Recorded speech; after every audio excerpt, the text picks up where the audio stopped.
పడుకున్నప్పుడు ఏమవుతుందమ్మా, బాగా metabolic activity ఎక్కువ ఉంటుంది. శరీరంలో ఉండే ప్రతి రంధ్రం నుంచి మలినాలు బయటకు వస్తాయి. కళ్ళు పళ్ళు ఇలాంటివన్నీ కడుక్కుంటాం కదా, కానీ ఈ రోమకూపాల్లోంచి కూడా స్వేదం బయటకు వస్తుంది.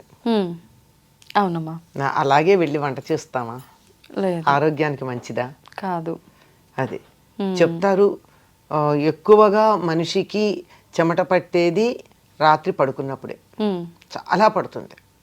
అందుకే ఒక్కళ్ళు మంచం మీద పడుకున్నట్టయితే మార్క్స్ ఉంటాయి, వాళ్ళు పడుకున్న మార్క్ లాగా కనపడుతుంది. అవునమ్మా. అంటే ఈ మధ్య కాలంలో పడుకునేటప్పుడు కొంచెం వస్త్రాలు తక్కువగా వేసుకుని పడుకునే అలవాటు వచ్చింది, అందువల్ల మార్క్ కనపడుతూనే ఉంటుంది. అందువల్లే అలా పడుకోకూడదని కూడా చెప్తారు.